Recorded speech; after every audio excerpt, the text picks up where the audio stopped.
Channel energy career institute में स्वागत है। आज मैं आपके लिए रियल एनालिसिस के मोस्ट इंपॉर्टेंट थ्योरम्स का वीडियो लेक्चर लेकर आ गया हूँ। इस वीडियो लेक्चर को हम दो पार्ट में कंप्लीट करेंगे, पार्ट ए पार्ट बी में। इन दोनों पार्ट में हम केवल थ्योरम्स को कवर करेंगे, फिर इसके बाद दो पार्ट में मैं केवल क्वेश्चंस को कवर कराऊंगा और वो सारे थ्योरम्स ऐसे रहेंगे कि उनमें से 100% आने की चांसेस हैं। वो थ्योरम्स ऐसे हैं क्योंकि इसके पहले भी मैंने एक रियल एनालिसिस से रिलेटेड एक वीडियो अपलोड किया था जिसमें मैंने 20 ऐसे थ्योरम्स बताए थे जो आने के चांसेस रहते हैं। तो उन्हीं थ्योरम में से ये थ्योरम है जिनके आने की चांसेस थोड़े और ज्यादा हैं, इनको मैं करा रहा हूँ। लेकिन अगर जो स्टूडेंट 20 थ्योरम ये किया है तो इसके बाहर कोई थ्योरम नहीं आएगा। तो मैं आप चाहूंगा कि यदि उन 20 थ्योरम को आप नहीं जानना तो पहले जाइए, आप उस वीडियो लेक्चर को देखिए और उसमें समझिए कैसे कौन से 20 थ्योरम है जो आपके एग्जाम में आ रहे हैं। उन थ्योरम को समझिए और उनको करने का प्रैक्टिस कीजिए, क्योंकि मैं तो 20 का 20 थ्योरम आपको नहीं करा पाऊंगा। हाँ, लेकिन कुछ ऐसे थ्योरम है जिनको मैं अपने बुकलेट में टिक किया हूँ, तो मैं उन थ्योरम को कराने का कोशिश कर रहा हूँ। क्योंकि मैं तो रियल एनालिसिस का कोई ओरिजिनल टीचर नहीं, फिर भी मैं अपना पूरा एफर्ट लगा रहा हूँ आपको समझाने के लिए।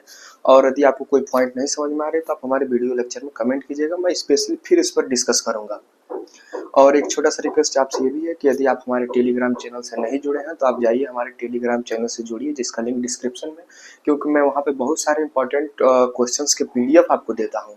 जैसे ज्योमेट्री के दिन मैंने आपसे कहा था कि इक्वेशन ऑफ डायरेक्ट्रिक्स जो है उससे और symmetric and non symmetric related question आ सकते हैं एग्जाम में, तो मैंने आपको बताया तो क्वेश्चन आ भी गए थे, समझ रहे हैं। तो इससे आपको ही फायदा होगा, आप जाइए टेलीग्राम चैनल से जुड़िए, ताकि बहुत सारी ऐसी चीजें जो उनका मैं वीडियो स्पेशली नहीं बना पाता हूँ तो मैं उसका पीडीएफ ग्रुप में दे देता हूँ, तो आप जाइए उससे जुड़िए। फिलहाल आइए हम लोग जो मोस्ट इंपॉर्टेंट थ्योरम्स हैं उनके क्रम में आते हैं।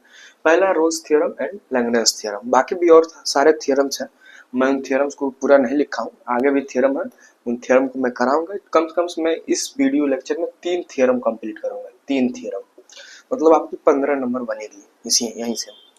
क्योंकि देखिए थ्योरम जो पूछने का यहाँ सिस्टम है इलाहाबाद विश्वविद्यालय में, एक थ्योरम ऐसा पूछता है कि इसमें आपको स्टेटमेंट और प्रूफ करना रहेगा, इसके साथ ही इसका यूज करके आप किसी चीज को, कोई भी फंक्शन को वेरीफाई करना रहेगा आपको, इसका आपको मिलेगा सीधे सीधे 10 नंबर।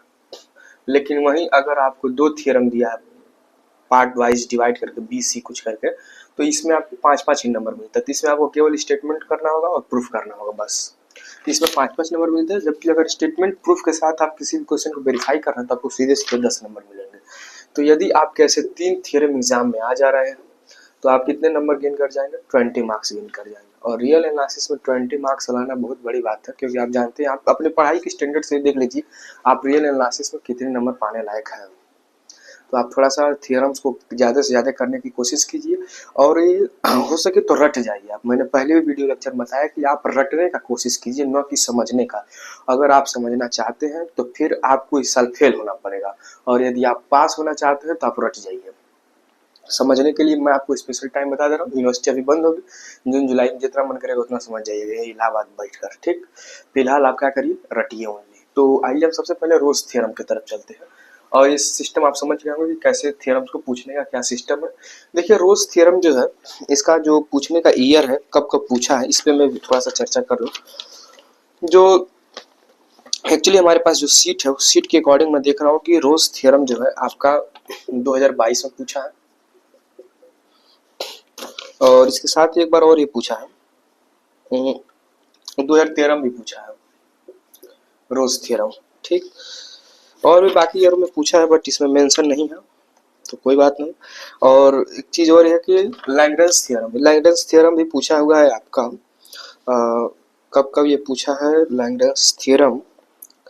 ये पूछा है 2022 में, एक विथ क्वेश्चन, एक क्वेश्चन के साथ पूछा, उस क्वेश्चन को हम इसी वीडियो लेक्चर में कवर कर लेंगे। फिर 2019 में भी पूछा है ये, फिर ये 2000 कितने में ये पूछा है, इसमें तो मेंशन ही नहीं है। फिलहाल एक बार और ये कभी किसी ईयर में पूछा है लेकिन मेंशन नहीं है इसमें। फिर एक बार और ये पूछा है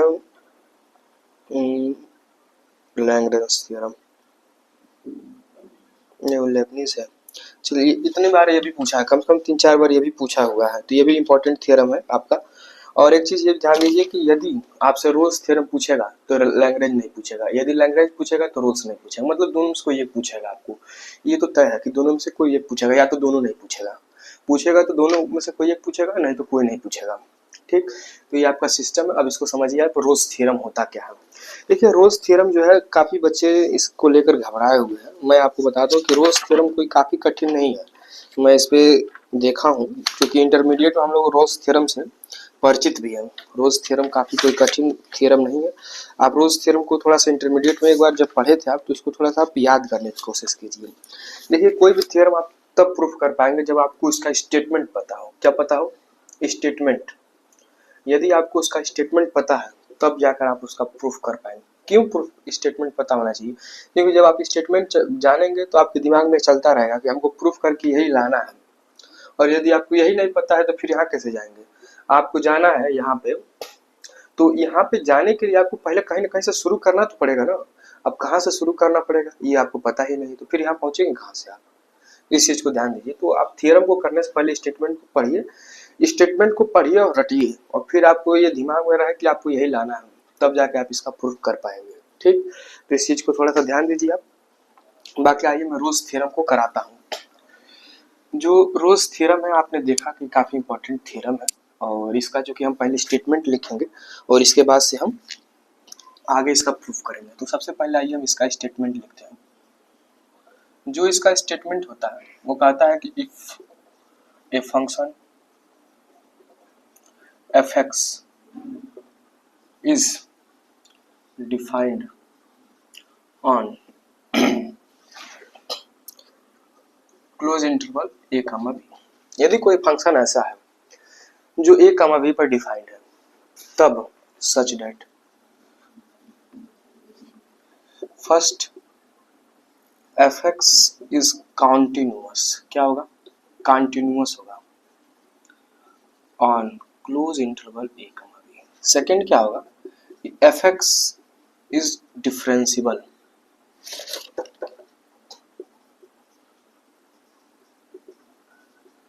on open interval a comma b। इस ओपन इंटरवल को हम ऐसे भी लिखते हैं, आप थोड़ा सा ध्यान दीजिए चीज़ों को, ऐसे भी हम लिखते हैं। तो आप ये लिखिए या ये लिखिए, दोनों को एक लिख सकते हैं आप। ठीक, तो ये डिफरेंशिबल होना चाहिए। थर्ड स्टेटमेंट ये कहता है कि F A is equal to F B होना चाहिए। ठीक, और यदि ऐसा हो रहा है, F A is equal to F B हो रहा है, then there exist at least point C is belongs to open interval a comma b such that f dash c is equals to 0। ये इसका स्टेटमेंट है। अब इसको थोड़ा सा मैं स्टेटमेंट आपको समझाने की कोशिश कर रहा हूँ। देखिए रोज थ्योरम ये कह रहा है कि यदि कोई फंक्शन fx है जो डिफाइंड है किस पे?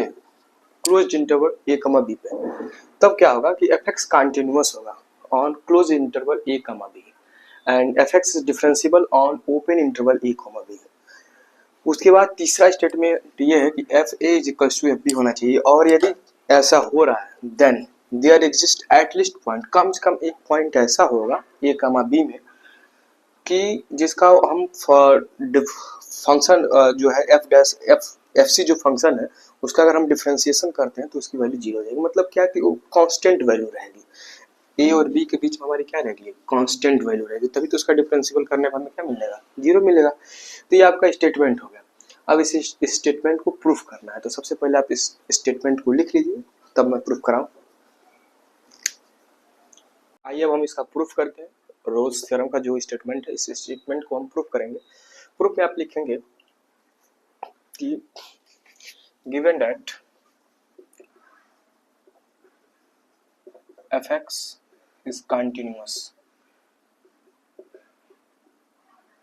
क्योंकि मैंने पहले लिखा है रोज थ्योरम का जो तीनों स्टेटमेंट है, तीनों स्टेटमेंट में पहले ही मैंने बताया है कि fx जो है क्या है? कंटिन्यूअस है, और fx डिफरेंशिबल भी है, और थर्ड स्टेटमेंट क्या है? F A is equal to F B है।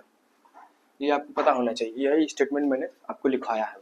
ठीक, तो चूंकि कॉन्टिन्यूअस जो है वो क्लोज्ड इंटरवल पे है और डिफरेंशिबल जो है ओपन इंटरवल पे है, ये भी थोड़ा सा इसमें कंडीशन है। तो फिलहाल आइए अब देखेंगे हम given that f x is continuous on closed interval A comma b, then by the मोस्टेस्ट थ्योरम अब देखिए मोस्टेस थ्योरम को इसलिए मैं यूज कर रहा हूँ क्योंकि आप जो है, अगर मैं इसको अलग मेथड से कराता, क्योंकि इस वीडियो को थोड़ा सा आप देख रहे हैं कि मैं लेट लेकर आ रहा हूँ। लेट इसलिए लेकर आ रहा हूँ क्योंकि मैं सोच रहा था कोई एक ऐसा आसान ट्रिक आपको बताया जाए कि आप इसको एग्जामिनेशन में लिख पाए, ना कि ऐसा भारी भरकम ट्रिक बता दिया जाए कि आप एग्जाम में जाते जाते भूल जाए। एग्जाम के क्लास जो है, एग्जाम हॉल के बाहर जाते जाते आपका रोज थ्योरम गेट के बाहर निकल जाए यूनिवर्सिटी का, तो ऐसा नहीं। मैं सोचा कि आपको ऐसा मेथड बताया जो आपके दिमाग में रहे और आप चाहें तो आप आसानी से लिख सकें, ज़्यादा उसमें कुछ मटेरियल ना मैं उसमें मेंशन करूँ। तो इसीलिए मैंने जो है काफ़ी एनालाइज करने के बाद इसको प्रूफ करना स्टार्ट किया मोस्टेस थ्योरम के अकॉर्डिंग। मोस्टेस थ्योरम क्या होता है, अब इसको ध्यान दीजिए। मोस्टेस थ्योरम ये कहता है कि यदि कोई फंक्शन जो है एफ एक्स कॉन्टिन्यूअस हो रहा है, एफ एक्स जो है वो कॉन्टिन्यूअस हो रहा है किसमें, क्लोज्ड इंटरवल में, और वो बाउंडेड है, क्योंकि जब वो कॉन्टिन्यूअस होगा तो ये बाउंडेड भी होगा। तो जब वो कॉन्टिन्यूअस हो रहा है और बाउंडेड हो रहा है तब वो दो वैल्यू अटेंस करेगा। पहली जो वैल्यू होगी मैक्सिमम वैल्यू होगी, और जो दूसरी वैल्यू होगी वो मिनिमम वैल्यू हो रही है। ठीक, यही इसका मोस्टेस थ्योरम का पूरा फंडामेंटल स्ट्रक्चर है। यदि कोई फंक्शन कंटिन्यूअस और बाउंडेड है तो दो वैल्यू अटेंड करेगी, एक मैक्सिमम वैल्यू एक मिनिमम वैल्यू। तो यदि आपको ये भी नहीं समझ में आ रहा तब सीधे सीधे लिख लीजिए बाय द मोस्टेस थ्योरम। इसको समझाने की कोई जरूरत नहीं है, इसको समझाइए भी मत, आप ऐसे हटा दीजिए। मैं जानता हूँ कि आप अगर इसे समझ रहे होते तो फिर आप उतना परेशान नहीं होते। इस थ्योरम को एक और मेथड से किया जाता है, थोड़ा सा मैं मेंशन करूंगा क्योंकि कुछ लोगों को लगेगा कि ये तो नया है कुछ, तो अपना पुराना वाला मेथड ही अप्लाई कर सकते। उसमें आप जो है सुप्रीमम और इन्फीमम का यूज करके इस रोज थ्योरम को प्रूफ कर सकते हैं। और यदि कोई आप जानते हैं फंक्शन की कोई भी अगर फंक्शन बाउंडेड है तो उसमें जो है सुप्रीमम और इन्फीमम रहेगा, ये आपको पता होगा, तो उसका भी यूज करके आप कर सकते हैं। बट मैं यहाँ पे मोस्टेस थ्योरम से करा रहा हूँ क्योंकि बहुत लोगों को समझ ही नहीं आएगा कि इन्फीमम सुप्रीमम क्या है, लोअर बाउंड अपर बाउंड ये सब चीज़ें क्या है, तो बहुत लोगों को नहीं समझ में आएगी। तो मैं इसलिए ये आसान मेथड ले आया हूँ मोस्टेस थ्योरम। अब मोस्टेस थ्योरम क्या कहता है, मोस्टेस थ्योरम हमने ये बताया कि यदि कोई फंक्शन कंटिन्यूअस है तो कंटिन्यूअस होने के साथ साथ तो बाउंडेड है, तब उसके पास दो वैल्यू अटेंड करेंगे, एक मैक्सिमम वैल्यू एक मिनिमम वैल्यू। तो यहाँ पे हम लिखेंगे वही चीज़ by the Mostes theorem, fx is a tens, its maximum and minimum value। अब देखिए ये हमने मोस्टेस थ्योरम के अकॉर्डिंग लिख दिया कि fx by the मोस्टेस theorem then fx is a tens, यहाँ पे then मेंशन कर लीजिए, then fx is a tens maximum and minimum value। अब देखिए यहाँ पे फिर अब दो केस एराइज हो गए, दो केस बनते हैं। दो केस क्या बनते हैं, पहले केस में हम ये देखते हैं कि यदि मान लीजिए कि इसका मैक्सिमम जो है वो मिनिमम के इक्वल हो जाए फर्स्ट, दूसरा ये हो जाए कि इसका मैक्सिमम जो है वो मिनिमम के इक्वल नहीं हो रहा है। ठीक, मतलब डिस्टिंक्ट पॉइंट हो जा रहा है, अलग अलग पॉइंट हो जा रहा है, तभी इक्वल नहीं हो रहा है। और पहले हम ये देखते हैं, मान लेते हैं कि इक्वल हो रहा है। इन दोनों केसेस को हम देखकर और तब उस थ्योरम को प्रूव करते हैं। तो आइए हम तो यहाँ पे फिर नीचे लिखेंगे there arise two possibilities, there arise two possibilities। ठीक, फर्स्ट पॉसिबिलिटी क्या होती है, केस फर्स्ट इसको बनाया, if maximum and minimum value are equal then fx is constant function। देखिए जो रियल एनालिसिस है, आपको रियल एनालिसिस स्टेप पर ही फॉलो होता है, आपको थोड़ा सा स्टेटमेंट को याद करना पड़ेगा तभी आप कर पाएंगे। जैसे ये सारी चीज़ें जो है ये थोड़ी सी चीज़ें याद करने लायक हैं, इसमें कोई वो नहीं है कि आप ज्योमेट्री नहीं है या ऑडी नहीं है कि आप गुणा भाग करके लिख देंगे फटाफट, ऐसा कुछ नहीं है। आपको इसमें सारी चीज़ें वर्ड में लिखनी होती है, रियल एनालिसिस का मतलब ही यही है, एकदम रियल वाला एनालिसिस आप करेंगे। ठीक, तो आइए देखिए अब रियल हम आपको एनालिसिस कराते हैं।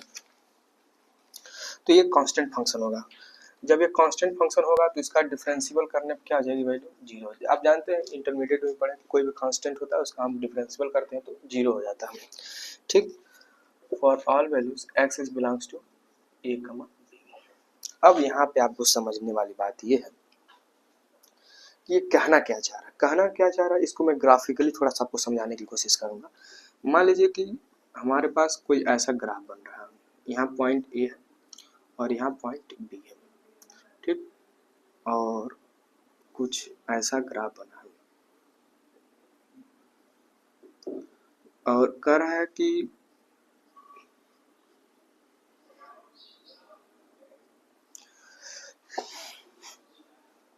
ये इस पॉइंट पर एफ ए जो है एफ बी के इक्वल है, ऐसा कह रहा है। जैसे हम पहले ग्राफिकली में क्या किए, पहले दो पॉइंट ले ली एफ ए और एफ बी, फिर कह रहा है कि एफ ए और एफ बी जो है यहाँ पर इक्वल है। तो इनके बीच में हम कोई पॉइंट एक सी लेते हैं, सी यहाँ पे, और यदि उस पर हम इसका टेंजेंट खींचे, इस पर टेंजेंट खींचे, इस पॉइंट सी पर टेंजेंट खींचे, तो जो टेंजेंट हम खींचेंगे वो जो है एक्स एक्सिस के क्या हो जाएगा, पैरेलल हो जाएगा। देखिए इसका क्या है, ये पैरेलल है। तो जब ये पैरेलल हो जाएगा तो हम यहाँ से एफ डैश सी की जो वैल्यू निकालेंगे क्या हो जाएगी, जीरो हो जाएगी। तो मतलब हम यही कहना चाहते हैं कि ये जो दो पॉइंट है, इन दो पॉइंट के बीच में ऐसा पॉइंट एक सी होगा, आपने रोज थ्योरम में लिखा भी है यहाँ पे, if f A is equals to F B है तो at least a point exist c where belongs to a comma b and f dash is equals to c. आपने स्टेटमेंट में लिखा भी है, तो हम वही चीज यहाँ पे लेके चल रहे हैं। तो एक पॉइंट सी ऐसा होगा जिसका डिफरेंशियल करने पर वैल्यू क्या आ जाएगी, जीरो हो जाएगी। तो हम इसके बीच में कोई एक पॉइंट सी ले रहे हैं, एफ डैश सी, और वो वैल्यू क्या आ जाएगी, जीरो हो जा रही है, ठीक। अब वो जो है एंड सी इस बिलोंग्स टू क्या है, ए कामा बी है, वो ओपन इंटरवल में बिलोंग कर रही है, ठीक। तो इसे आप चाहे तो बना भी सकते हैं, बाकी आगे हम लोग लिखेंगे फिर केस सेकंड। केस सेकंड में हम क्या करेंगे, ये और जो मैक्सिमम और मिनिमम वैल्यू दोनों डिस्टिंक्ट पॉइंट हो जाए, अलग अलग पॉइंट हो जाएंगे, तब क्या होगा। फिलहाल इसको यहाँ तक लिखिए, ये केस फर्स्ट के बाद हम केस सेकंड कर देंगे, फिर हमारा प्रूफ हो जाएगा। हाँ, तो केस सेकंड देखेंगे। केस सेकंड में हम ये लिखेंगे, if maximum and minimum value are distinct. तो यदि हमारा मैक्सिमम और मिनिमम वैल्यू अलग अलग होते हैं तब क्या होता है। एंड सपोज करेंगे हम कि f x is maximum at c, कोई पॉइंट सी है जहाँ पे एफ एक्स जो है मैक्सिमम है। तो ध्यान दीजिए, इसको ग्राफिकली मैं समझाने के लिए आपको कोशिश कर रहा हूँ थोड़ा सा। ऐसे है, हमारे पास कोई एक ग्राफ और ये हमारा पॉइंट ए है और ये हमारा पॉइंट बी है, ठीक।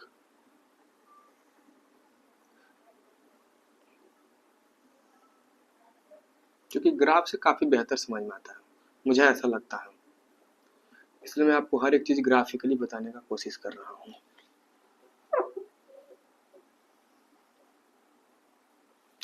ऐसा देखिए, और यहाँ पे जो है मैक्सिमम पॉइंट इसका यहाँ पे सी है, ये सी है इसका मैक्सिमम पॉइंट, ठीक। तो अब ध्यान दीजिए, if maximum and minimum value are distinct. अब maximum and minimum value are distinct कैसे है, ध्यान दीजिए, थोड़ा सा इसको मुझे और ऊपर तक बनाना पड़ेगा, ठीक। इस पॉइंट को हम ले लेते हैं सी माइनस एच, और इस पॉइंट को हम ले लेते हैं सी प्लस एच। क्योंकि देखिए सी से जब आप पीछे आएंगे तो आपको घटाना पड़ेगा एच डिस्टेंस, फिर सी से जब आगे जाएंगे तो आपको जोड़ना पड़ेगा। ये तो आपको जनरली इतना कुछ इसमें दिमाग नहीं लगा। तो फिर यहाँ पे जो फंक्शन की वैल्यू होगी वो क्या होगी, यहाँ पे जो फंक्शन होगी आपकी होगी सी माइनस एच, इस पॉइंट पे फंक्शन है, और इस पॉइंट पर आपका फंक्शन क्या होगा, सी प्लस एच, और इस पॉइंट पर आपका फंक्शन होगा एफ सी, ठीक। तो अब ध्यान दीजिए, ये ग्राफिकली मैं आपको समझाने की कोशिश इसलिए कर रहा हूँ क्योंकि वर्ड में समझाना थोड़ा सा मुश्किल होता है। आप देखेंगे कि कोई भी मूवी जो है आप एक बार देखते हैं तो याद कर लेते हैं, तो इसलिए मैं आपको ग्राफिकली मतलब समझाने की कोशिश कर रहा हूँ, लाइक एज मूवी की, जैसे मूवी है मान लीजिए, तो मूवी ये सारी चीज़ें हैं, इसमें कोई दो अलग अलग पॉइंट है, देखिए सी माइनस एच है एंड सी प्लस एच है, दोनों अलग अलग पॉइंट है, ए और बी दोनों क्या हो गए हैं, चेंज हो गए हैं, अलग अलग पॉइंट है, और इसकी मैक्सिमम वैल्यू क्या है, सी है, एफ सी। तो अब हम यहाँ पे लिखेंगे then function C plus H minus F C and F C minus H minus F C are both negative value. अब देखिए ये क्या लिख दिया मैं, इसको भी समझिए। अब ये मैं लिखा हूँ ये कि F C plus H minus F C and F C minus H minus F C are both negative value. अब इसको फिगर से समझ में आएगा, वैसे नहीं समझ में आएगा। यहाँ पे क्या लिखा, F C plus H minus F C, F C plus H ये है। अब इस छोटे वाले में से इस बड़े वाले को घटाएंगे तो क्या प्लस आएगा, माइनस आएगा। इस छोटे वाले में से जब हम इस बड़े वाले को घटाएंगे तो माइनस आएगा। ठीक, ये हो गया, ये तो ये निगेटिव हो गया। फिर एफ सी माइनस एच में से एफ सी घटा रहा है, ये एफ सी माइनस एच है। अब इसमें से एफ सी घटाएंगे तो ये भी निगेटिव है, मतलब दोनों के दोनों क्या है हमारे निगेटिव हो गए। तो मैं वही लिखा हूँ, then F C plus H minus F C and F C minus H minus F C are both negative value. ठीक हो गया यार। h is small, h को ये वेरी स्मॉल पॉइंट है इनके बीच का। ठीक, hence F C plus H, क्योंकि जो है हमारा जो निगेटिव है तो जीरो से क्या होगा, छोटा होगा हमेशा, इस चीज को तो आप जान ही रहे हैं। F C plus H minus F C is less than zero, less than or equal to zero. And second जो होगा एफ सी minus H minus F C. अब एक फिगर आप बना लिए होंगे, अगर नहीं बनाए तो बना लीजिए, मैं इसको इरेज करने जा रहा हूँ।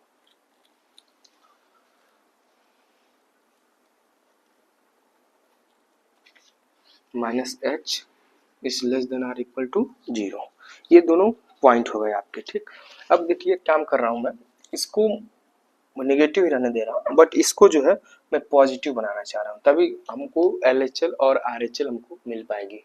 एल एच एल और आर एच एल समझ रहे ना, left hand limit and right hand limit. तो हम जो है लेफ्ट हैंड लिमिट और राइट हैंड लिमिट निकालेंगे तो देखेंगे कि दोनों इक्वल नहीं है। जब दोनों इक्वल नहीं होगा तो वहाँ पे कंट्राडिक्शन लगाएंगे। अब जब कंट्राडिक्शन लगाएंगे तो हमारा रोल्स थ्योरम अपने आप प्रूफ हो जाएगा। कंट्राडिक्शन समझते हैं ना, मतलब कंट्राडिक्शन मतलब ये कि जो आप चीज़ें लेकर चल रहे हैं वो नहीं मिलेगी आपको, तो कंट्राडिक्शन हो जाएगा, हमारा एजम्पशन गलत हो जाएगा। तो उसी की सहायता से हम ये रोल्स थ्योरम प्रूफ करते हैं। तो अब देखिए जो है इसको मैं एच से डिवाइड कर दे रहा हूँ।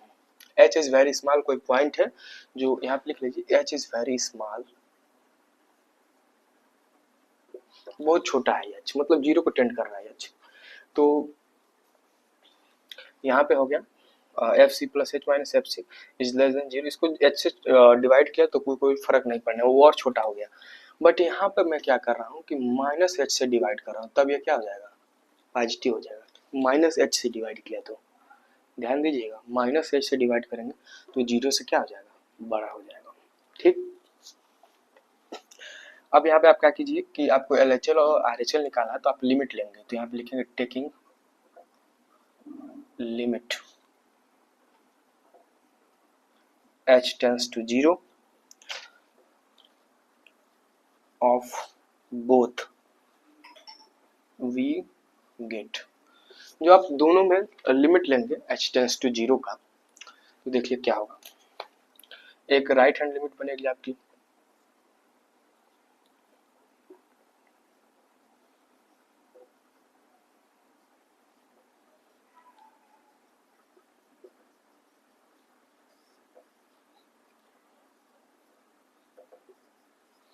ठीक। और यहां से जब आप देखेंगे कि आर एफ डैश जो सी होगा वो जीरो से छोटा होगा, ये इक्वेशन आपका फर्स्ट हो गया। इसको जो हमने लिमिट लिया तो ये आर एफ डैश सी हो गया। ये फार्मूला फर्स्ट ईयर कर रहा हूँ, क्लास 12th में पढ़े थे ये, ऑकलन का ये फार्मूला है, आप थोड़ा सा ध्यान देंगे तो चूंकि ये ऑकलन का फार्म हो गया तो ये आर एफ डैश सी हो गया। अब आर एफ डैश सी जो क्या है हमारे जीरो से छोटा है। ठीक इसी तरह से हम इसमें लिमिट पॉइंट लेंगे तो क्या होगा, ध्यान दीजिए, ये इक्वेशन फर्स्ट है, मैं इसको इरेज कर दे रहा हूँ ऊपर का।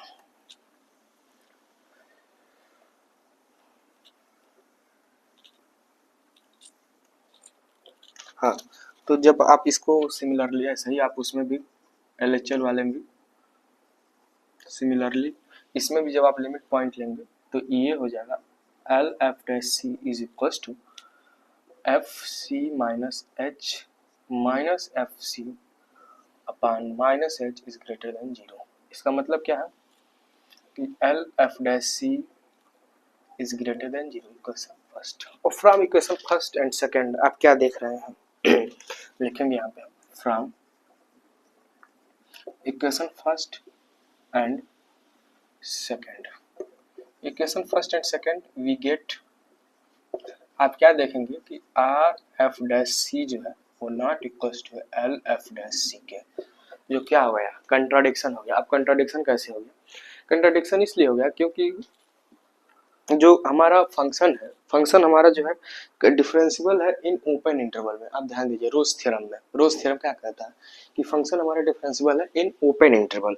यदि ओपन इंटरवल में डिफरेंशियल हो रहा है तब हमारा जो आर एफ डैश जो होना चाहिए वो एल एफ डैश सी के इक्वल होना चाहिए।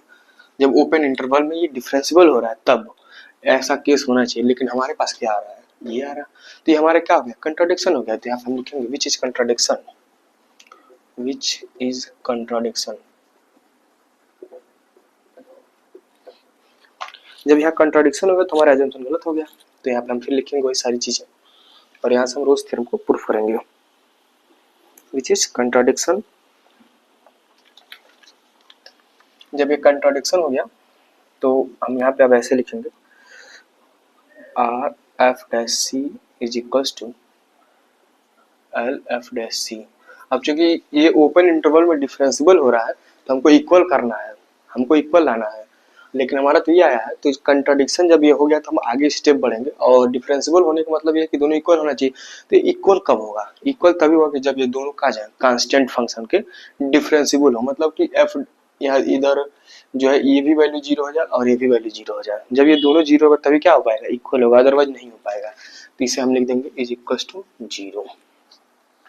ठीक, जब ऐसा हो रहा है R F dash C is equal to 0 है और L F dash C is equal to 0 है, इसका मतलब कि हमारा जो फंक्शन है एफ डैश सी वो क्या है 0। और आपको ये प्रूव भी करना था कि यदि F A is equal to F B हो रहा है तो एक पॉइंट एटलीस्ट एक पॉइंट सी ऐसा होना चाहिए ए कामा बी में जिसका जो है डिफरेंशियल वैल्यू क्या हो जाए 0 हो जाए, और हमने ये प्रूव भी कर दिया। तो यहाँ पे आप लिखेंगे प्रूव्ड। ठीक, तो ये आपका यहाँ से रोज थ्योरम प्रूफ हो गया। अब रोज थ्योरम जो है इसके बेसिस पे कुछ क्वेश्चन एक साल पूछा गया है, तो इस क्वेश्चन को मैं चाहूंगा कि आप खुद से एक बार ट्राई करें और यदि नहीं हो पा रहा है तो आप कमेंट कीजिए, मैं इसका सोल्यूशन आपको दे रहा हूँ। ठीक, क्योंकि मैं सोच रहा हूँ इस वीडियो में केवल केवल थ्योरम कराऊँ, इसका जो अगला पार्ट क्वेश्चन वाला पार्ट आ रहा है उसमें क्वेश्चन कराऊँ मैं। तो इस क्वेश्चन को आप चूंकि नोट कर लें, मैं यहाँ पे नोट करा जा रहा हूँ using Rolle's theorem and using Roche theorem and क्या लिखा है एक second,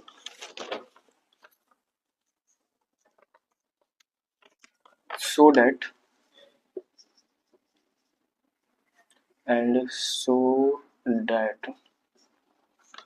for the function f such that 0, 1 in real number defined by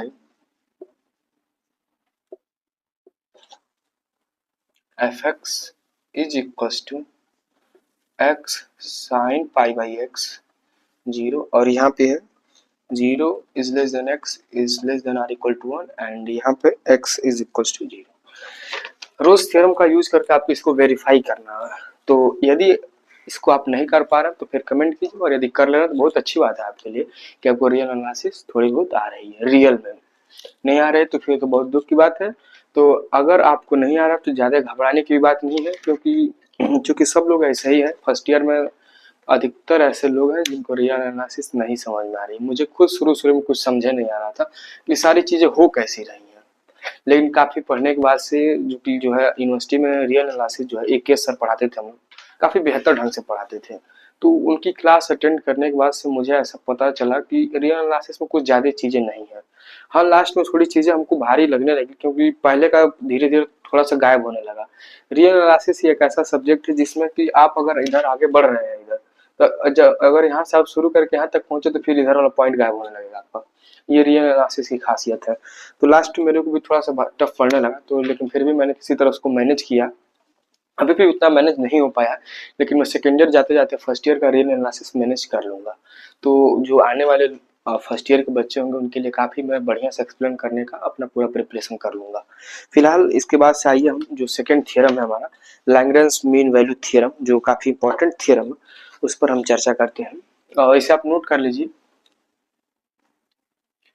इसे आप नोट कर लिए होंगे।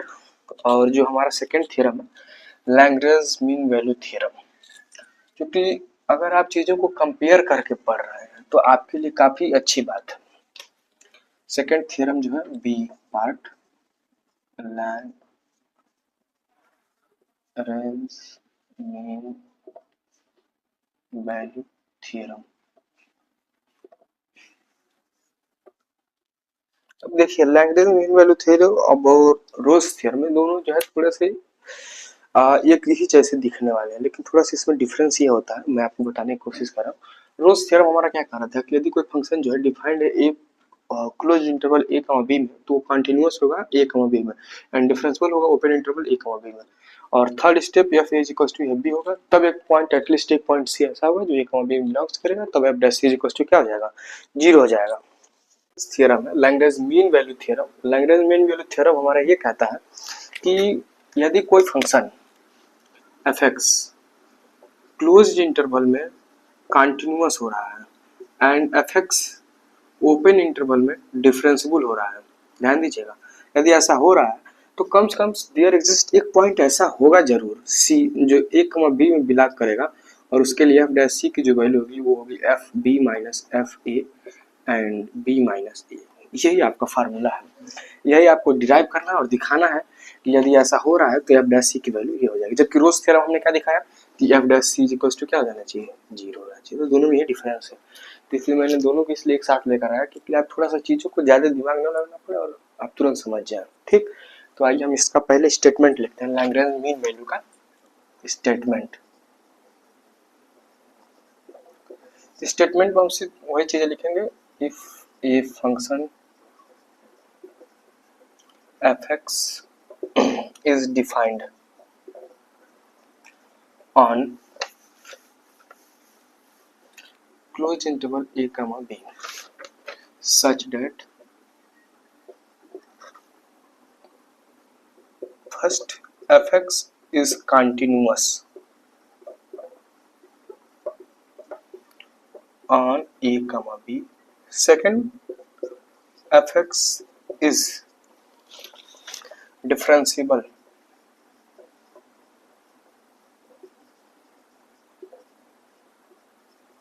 on open interval a comma b। ठीक, ऐसा हो रहा है तो हम यहाँ पे लिखेंगे then there exists c belongs to a comma b such that f dash c is equals to f b minus f a अपॉन b माइनस ए। ये आपका पूरा एक स्टेटमेंट हो जाता है। ठीक, तो इसे हमको प्रूफ करना है। इसका थर्ड स्टेटमेंट हम नहीं लिखे हैं क्या, नहीं सही है, तो ये आपको प्रूफ करना है। इसे आप स्टेटमेंट को लिख लीजिए, बाकी मैं प्रूफ करा रहा हूँ आपको। हाँ, तो अब हम इसका प्रूफ करेंगे, लैग्रेंज मीन वैल्यू थ्योरम का प्रूफ करेंगे। आप स्टेटमेंट लिख लिए होंगे। प्रूफ में आप लिखेंगे सबसे पहले given that fx is continuous on a comma b and we know that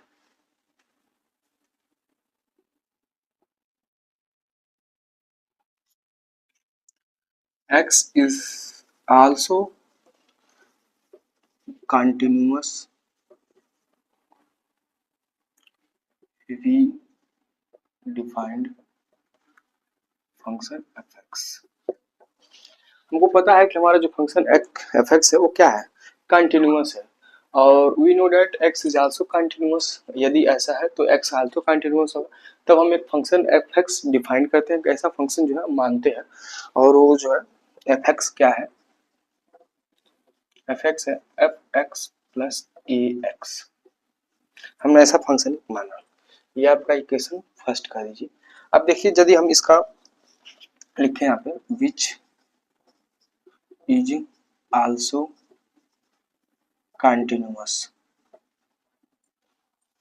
on A, B and differentiable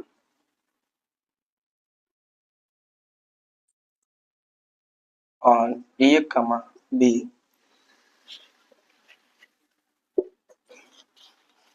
तो देखिए हमने पहले लिखा क्या कि we know that x is also continuous.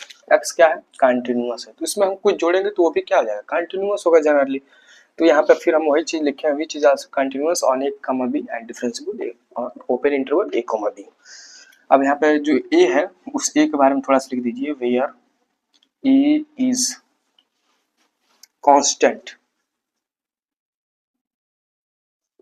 ये क्या है? हमारा कांस्टेंट है सच दैट। अब अगर हम रोज थ्योरम का यूज करें तो रोज थ्योरम हमारा क्या कहता है कि रोज थ्योरम हमारा ये कहता है कि F A is equal to आपका एफ बी होना चाहिए। ये रोज थ्योरम कह रहा है। और एक पॉइंट सी ऐसा होना चाहिए ए कमा बी में जहाँ एफ डैश सी की वैल्यू क्या हो जाए? 0 हो जाए। ये हमारा रोज थ्योरम कहता है। तो इसी को हम यूज करेंगे बाई रोज थ्योरम। तो रोज थ्योरम के अकॉर्डिंग हम चले तो हमारा क्या होना चाहिए? F A is equal to F B होना चाहिए। तो यहाँ से हम एफ ए निकालेंगे और एफ बी निकालेंगे। ठीक। तो यहाँ पे आप लिखेंगे F A is equal to F B. अगर हम इक्वेशन फर्स्ट से एफ ए का वैल्यू निकालें तो क्या होगा? एफ ए इस तरह से plus A is equal to F B plus A B. अब इसको थोड़ा सा सॉल्व कीजिए तो क्या होगा? इसको इधर बुला लीजिए a minus a b is equal to F B minus F a. मैं क्यों इसको इधर बुलाया? क्योंकि मेरे दिमाग में ये चल रहा है लैग्रेंज मीन वैल्यू थ्योरम में f B minus F a upon हमको बी माइनस ए लाना है। तो हमने ऊपर वाला चीज ला दिया F B minus F A. आपको दिमाग में लेकर चलना पड़ेगा तभी आप ला पाएंगे। अब हमको नीचे बी माइनस ए लाना है तो हम यहाँ पे क्या कर रहा हूँ कि माइनस ए को कॉमन कर ले रहा हूँ। जब माइनस ए को कॉमन करेंगे तो यहाँ क्या हो जाएगा? B minus A is equal to F B minus F A. अब ध्यान दीजिएगा यहाँ से माइनस ए की वैल्यू क्या हो जाएगी? F B minus F a upon b minus a. अब हमको इसके बराबर में लाना है एफ डैश सी। तो यहाँ तक नोट कीजिए फिर हम एफ डैश सी को लाते हैं।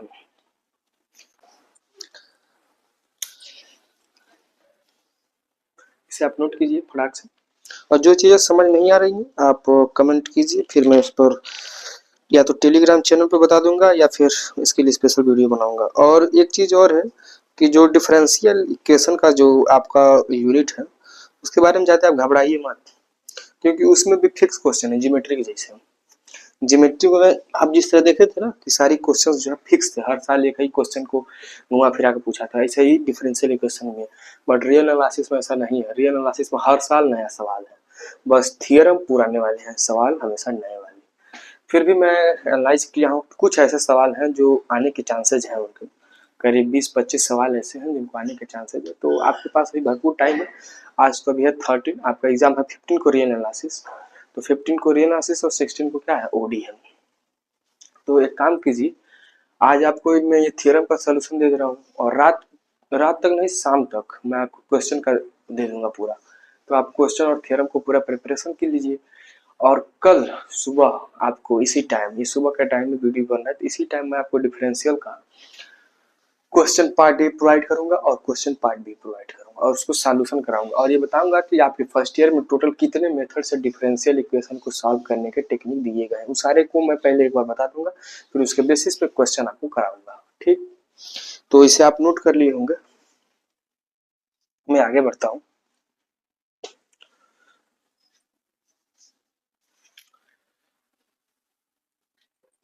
यहाँ पे एक चीज मैं लिखना भूल गया हूँ, आप लिख लीजिए यहाँ पे।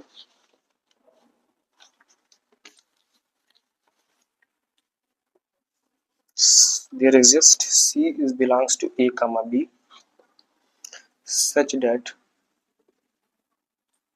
F dash C is equals to 0। इस चीज को आप लिख लीजिए। अब आगे बढ़ेंगे, यहाँ पे लिखेंगे फ्रॉम इक्वेशन फर्स्ट, ये फर्स्ट इक्वेशन का यूज करेंगे हम। तो ऊपर वाला आप लिख लिए होंगे, मैं लिख इरेज कर रहा हूँ।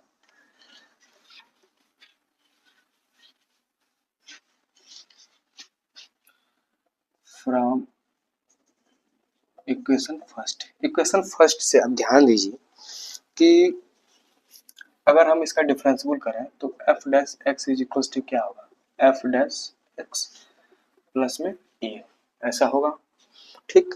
और यदि हम किसी पॉइंट सी के लिए बात कर रहे हैं, जो कि ये तो एफ एक्स की बात हो गई, बट हमको सी ऐसा पॉइंट है जो ए कमा बी में, यदि हम उसके लिए बात करें तो क्या होगा, F dash C is equal to F dash C plus में ए। अब यहाँ पे आप देख रहे हैं कि जब कोई पॉइंट हम सी ले रहे हैं जो ए कमा बी में है और उसके लिए एफ डैश सी की वैल्यू क्या हो जा रही है, 0 हो जा रही है। तो यहाँ पे एफ डैश सी की वैल्यू जब हम 0 भरते हैं और यहाँ पे is equal to F dash c लेते हैं और प्लस में ए लेते हैं, तो जब ए को इधर आप ट्रांसफर करेंगे तो F dash C is equal to क्या आ जाएगा, माइनस ए आ जाएगा। अब माइनस ए की वैल्यू क्या है हमारे पास, ये है। तो माइनस ए की वैल्यू जब हम यहाँ पे लिखेंगे तो एफ डैश सी की वैल्यू क्या आएगी, तब आएगी f B minus F a upon में बी माइनस ए, और यही हमको प्रूफ करना था। देखिए प्रूफ हो गई भैया। तो इस तरह से लैग्रेंज मीन वैल्यू को हमने प्रूफ कर दिया। और चूंकि थोड़ा सा ध्यान दीजिए, लैग्रेंज मीन वैल्यू का जो है ज्योमेट्रिकल इंटरप्रिटेशन पूछता है। ज्योमेट्रिकल इंटरप्रिटेशन क्या होता है, इसको भी थोड़ा सा समझ लीजिए। ये भी कभी कभी पूछ लिया कि लैग्रेंज मीन वैल्यू थ्योरम का ज्योमेट्रिकल इंटरप्रिटेशन बताइए। तो इंटरप्रिटेशन ज्योमेट्रिकल इंटरप्रिटेशन क्या होता है थोड़ा समझिए। ज्योमेट्रिकल इंटरप्रिटेशन, ज्योमेट्रिकल इंटरप्रिटेशन क्या होता है कि यदि हम ऐसे बना रहे हैं, ध्यान दीजिए, और दो पॉइंट हमने लिया है ए और बी,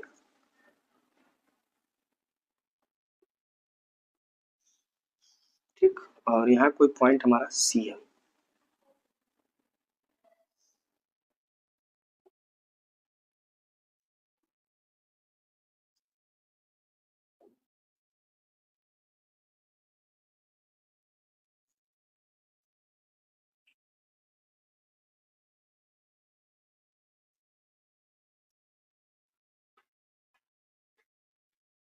ये पॉइंट हमारा कोई सी है और ये जो है इसका कोऑर्डिनेट जो है आपका वो है ए कामा एफ ए, और इसका जो कोऑर्डिनेट है इस पॉइंट का वो है बी कामा एफ बी, और ये जो है सी है टेंजेंट लाइन।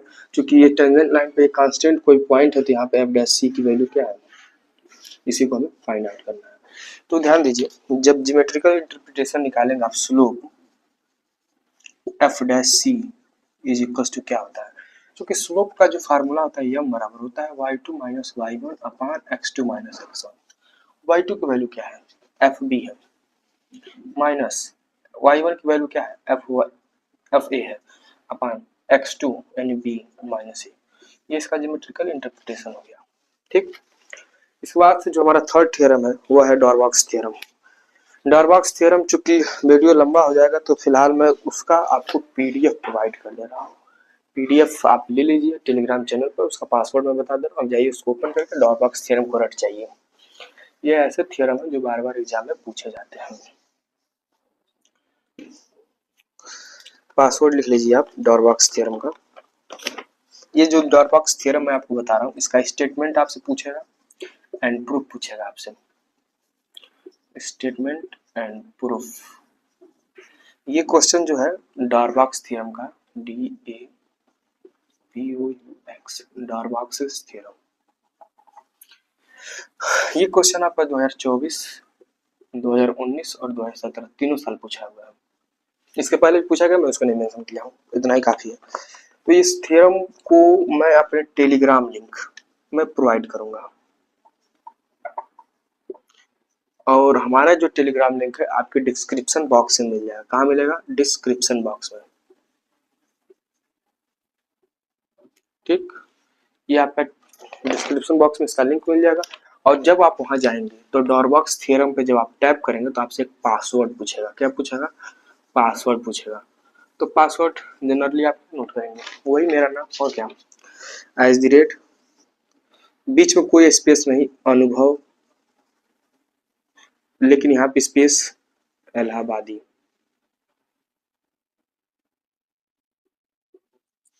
जब इस पे आप टैप करेंगे तो डॉरबॉक्स थ्योरम का जो प्रूफ का पूरा आपका पीडीएफ फॉर्मेट है वो मिल जाएगा, जो 2024, 19 और 17 में पूछा हुआ है। ठीक, तो ये हमने 3 थ्योरम को इस वीडियो लेक्चर में कंप्लीट कर लिया। अब हम 3-4 और थ्योरम ऐसे होंगे जिनको मैं ये अभी इसके जस्ट थोड़ी देर बाद आपको एक और वीडियो मिलेगी, उसमें हम कवर कराएंगे। उसमें जो हम कवर कराएंगे उस थ्योरम को कुछ मैं आपको बता दे रहा हूँ। फंडामेंटल थ्योरम जो रहेंगे, मैथमेटिक्स के कॉची सीक्वेंस के थ्योरम रहेंगे और लेबनिज थ्योरम वगैरह रहेंगे। इन्हीं सारी को मैं सोल्यूशन आपके लिए लेकर आ रहा हूँ। तब तक आप मस्त रहिए, पढ़ाई करिए और ज़्यादा टेंशन मत लीजिए। और काफ़ी दुख से आपको बताना पड़ रहा है कि हम ही लोग के साथ शायद कोई पढ़ने वाला विद्यार्थी जो है, सीएमपी डिग्री कॉलेज का शायद छात्र है या फिर हमारे कैंपस का भी तो पूरा क्लियर नहीं इन्फॉर्मेशन है, वो एग्जाम देकर आए और लग रहा है कोई चीज़ें इधर उधर सोचे होंगे या फिर उनका पेपर कुछ डिस्टर्बेंस गया होगा, जिसकी वजह से उन्होंने कुछ लग रहा है कि अटेंजन चीज़ों को सोचा और हार्ट अटैक आ गया, तो जिससे उनकी डेथ हो गई। तो इससे काफ़ी चूंकि दुख की बात है ये। तो मैं आपसे अनुग्रह करता हूँ कि यदि आपका पेपर खराब जा रहा है तो आप टेंशन ना लीजिए। टेंशन लेकर क्या करेंगे यार, अपनी ज़िंदगी गँवाएँगे क्या?